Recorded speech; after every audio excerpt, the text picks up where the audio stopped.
Hi guys අපි අද video එකකින් බලමු BYD Atto 1 එක අපි පැය දෙකක විතර charge එකකට ගහලා තිබ්බහම කොච්චර units ප්‍රමාණයක් ඒ සඳහා වැය වෙනවද කියන එක සහ ඒ units ප්‍රමාණයෙන් වාහනේ කොච්චර battery percentage එකක් charge වෙනවද කියන එක බලමු. එතකොට start එකක් විදිහට මම මගේ වාහනේ driver screen එක ඔයාලට share කරලා තියෙනවා මේ වීඩියෝ එකේ. ඒකේ ඔයාලට පෙන්නනවා දැනට මගේ වාහනේ බැටරි percentage එක 112යි. ඒත් එක්කම ඒකේ මම දැනට දැන් charging එක start කරලා තියෙන්නේ. එතකොට ඒකේ පෙන්නනවා 4.4 kilowatt charging power එකක් තියෙනවා. ඒ වගේම මේ වාහනේ 100%ක් charge වෙන්න නම් පැය 6යි විනාඩි 6ක ප්‍රමාණයක් මේ charge එකට ගහලා තියන්න ඕනි කියන එක. එතකොට මේකේ මගේ accuracy එක වැඩි කරගන්න ඕනි නිසා මම time stamp එකක් තියෙන කැමරා එකකින් තමයි ෆොටෝ එක ගහලා තියෙන්නේ. එතකොට මම මේ charge එක start කරන්නේ හවස 3:02ට. ඒත් එක්කම මම ගෙදර තියෙන මීටර් එකේ මීටර් රීඩින් එකක් තියෙන ෆොටෝ එකක් ගහගෙන තියෙනවා. එතකොට ඔයාලට පේනවා ඒකේ වැලියු එක 32655ක් විදියට තමයි තියෙන්නේ. අපේ charge එක start කරනකොට. ඒත් එක්කම මම මේකේ වීඩියෝ එකේ දාලා තියෙනවා මේ charging එක start කරාට පස්සේ අර මීටර් රීඩින් එකේ ඇත්තටම මීටර් එකේ තියෙනවා wheel එකක්. ඒ wheel එක කොච්චර speed එකකින් කැරකෙනවද කියන එක. එතකොට ඔයාලා ගෙදර තියෙන අනිත් electric items දැම්මට වඩා වේගිකින් ඒ wheel එක කැරකෙනවා. ඉතින් ඒ කියන්නේ මේ 7 kilowatt charge එකකට සෑහෙන ලොකු කරන්ට් එකක් අදිනවා. එතකොට ඔයාලා කල්පනාකාරී වෙන්න 7 kilowatt charge එකකින් ගෙදර තියෙන electric vehicle එක charge කරනවත් එක්කම අනිත් electric items වල ක්‍රියාකාරීත්වය කරනවද නැද්ද කියන එක. මොකද imbalance එකක් ආවොත් ලොකු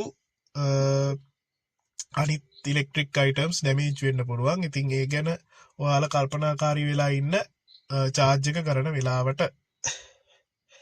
හරි අපි බලමු පැය දෙකකට විතර පස්සේ අපේ වාහනේ කොච්චර charge වෙලා තියෙනවද සහ ඒ සඳහා කොච්චර යුනිට් ප්‍රමාණයක් වැය වෙලා තියෙනවද කියන එක. Okay guys අපි පැය දෙකකට විතර පස්සේ charger එක අපි remove කරා. එතකොට අපිට එන figure එක තමයි charging එක complete වෙන වෙලාවේදී මගේ battery percentage එක 142ක් වෙලා තියෙනවා.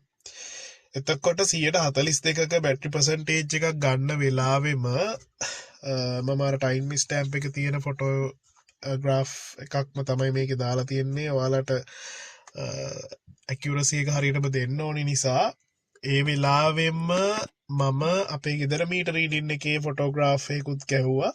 එතකොට ඒකේ මට පෙන්නන ෆිගර් එක තමයි 32665 කියන එක. එතකොට ඔයාලට පේනවා පැය දෙකක් විතර charge එකට ගැහුවාම යුනිට් 10ක් වැය වෙලා තියෙනවා. ඒ වගේම 112 තිබිච්ච charge එක 142 දක්වා වැඩි වෙලා තියෙනවා.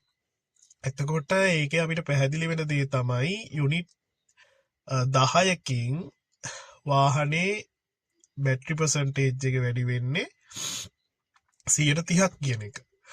එතකොට එහෙම ගත්තාම වාහනේ අපි overall සම්පූර්ණ වාහනේ charge කරන්න අපිට 133ක් විතර units වැය වෙන්න පුළුවන්.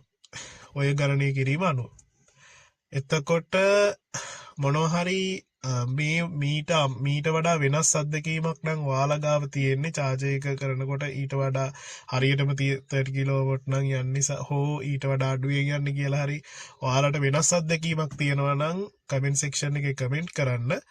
මම මේ වීඩියෝ එක දැම්මේ වාහනේ ගන්න හිතාගෙන ඉන්න කෙනෙක්ට කොච්චර electricity consumption එකක් වෙනවද 7 kilowatt charge එක charge කරනකොට සහ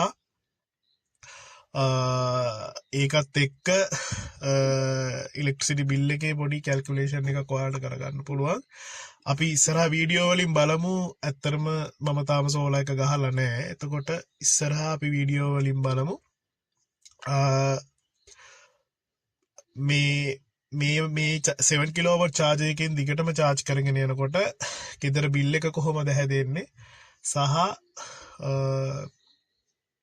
කොච්චර ලයිට් බිල් එකක් එනවද කියන එක ඉලෙක්ට්‍රික් වෙහිකල් එකක් අපි පාවිච්චි කරනකොට.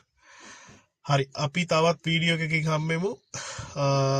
මේ වීඩියෝ එක හොඳයි කියලා හිතෙනවා නම් ඔයාලා ලයික් කරන්න. ඒ වගේම වෙනස් අත්දැකීම් තියෙනවා නම් සහ වීඩියෝ එක ගැන මොනවා හරි අදහසක් දක්වන්න ඕන නම් කමෙන්ට් සෙක්ෂන් එකේ කමෙන්ට් කරන්න.